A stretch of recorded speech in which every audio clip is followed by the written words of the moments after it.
warahmatullahi wabarakatuh.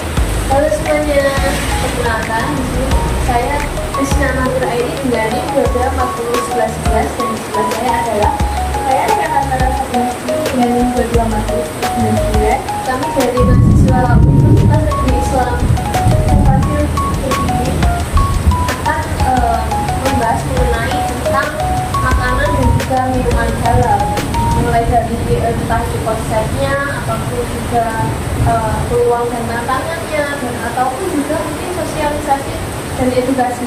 Nah, semua itu nanti akan disampaikan oleh Mbak Nasa.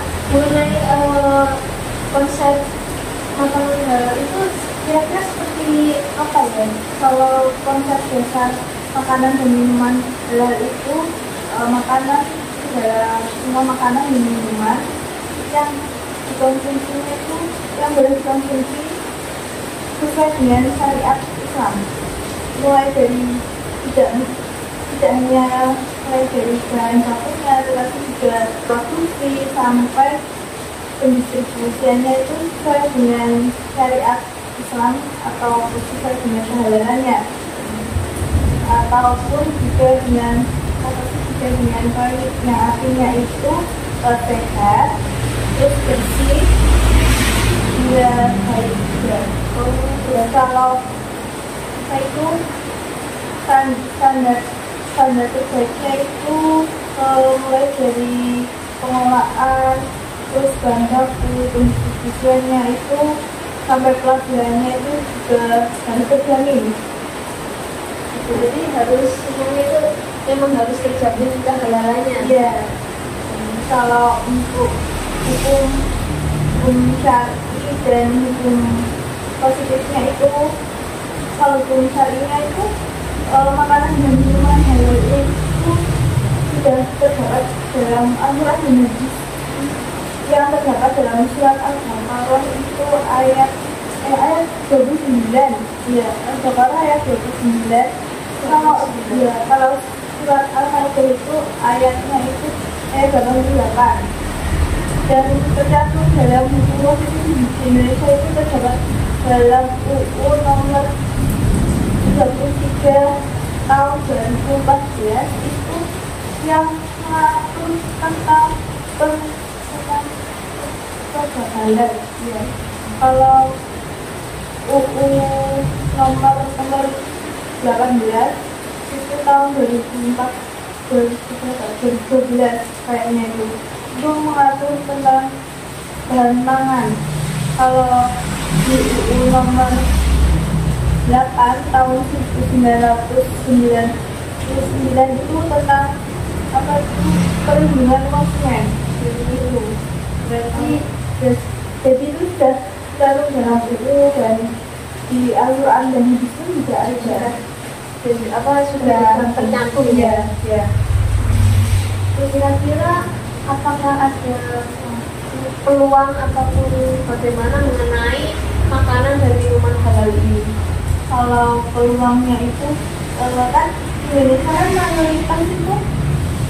mayoritas penduduknya itu umat beragama Muslim ya Mbak. Jadi kalau itu mengonsumsinya itu semua itu terjamin kehalalannya gitu. Kalau umat Muslim kan pasti dia itu kalau menjual makanan itu Harus halal. jual dan terjamin lah itu kebersihan, terus kehalalannya itu terjamin. Itu kayaknya pas waktu tahun 2020 itu sudah kan gitu tentang yang kehalalannya itu. Ya, terus kalau dari tantangannya itu kurang ya, itu tantangannya itu kan biasanya itu kayak semua masyarakat itu mungkinnya kalau mau mendaftar sertifikasi itu apa namanya ada biayanya ataupun biasanya biayanya dia terus ada juga yang kayak males mau kesananya diperiksa ataupun apakah jalan itu tidak sama sekali, malah sudah sekarang itu. Berarti harusnya itu para yang ingin menjual produknya itu ya kayak pendapatan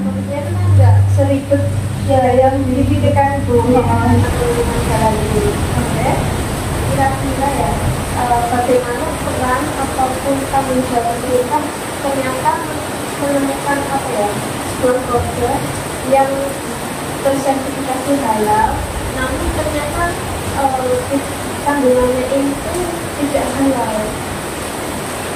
Oh, jadi perannya pemerintah menanggapi hal itu ya. Jadi peran dan tanggung jawab pemerintah itu memiliki kewajiban pemerintah memiliki kewajiban untuk melindungi masyarakat dari makanan, terus minuman ataupun produk-produk yang lainnya yang tidak sesuai dengan prinsip kehalalannya itu melalui BPJPH. Jadi BPJPH itu biasanya itu mereka itu memastikan bahwa setiap produk halal itu melalui proses seperti kayak produksi, terus kemudian bahan bakunya, terus sampai pendistribusiannya itu kayak prosesnya itu dijamin kayak kehalalannya gitu mbak. Jadi ada yang bisa seperti itu. Jadi kayak pemerintah itu memastikan bahwa setiap produk halal itu melalui proses pemeriksaan yang benar. Ya. Jika ada produk yang seperti bersertifikasi, tetapi jangan itu kayak nggak halal, itu pemerintah itu wajib kayak apa itu melakukan penyelidikan pasti terhadap produknya tersebut, apakah produk tersebut itu halal atau tidaknya. lalu apakah ada langkah atau bagaimana pemerintah menangani hal tersebut? Apakah Apakah langkah dari tindakannya dilakukan pemerintah? iya ini langkahnya itu jadi pemerintah itu masih melakukan kayak pengawasan dan mengawasi secara belajar gitu mbak, kayak ini tidak apa-apa kayak gini pada prosesnya tersebut, dan juga kayak distribusinya. Jadi pemerintah itu masih melakukan kayak penyelidikan secara belajar kayak melakukan di laboratorium terhadap produk tersebut. Terus pemerintah juga dapat kerjasama sama kayak lembaga MUI, terus BPOM itu juga, terus memberikan edukasi kepada masyarakat tentang pentingnya kayak sertifikasi produk halal atau sertifikasi halal kayak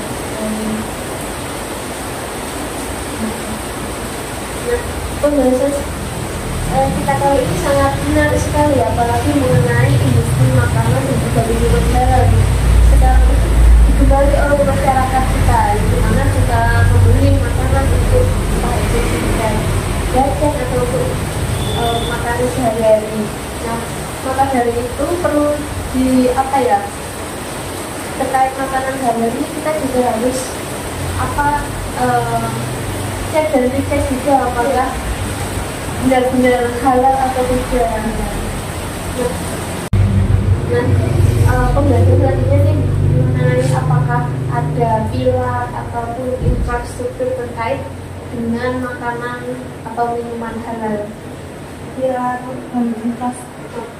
Kalau penguat industri halal itu sudah didukung oleh lembaga BPJPH itu sama BSN ataupun LPH itu mbak.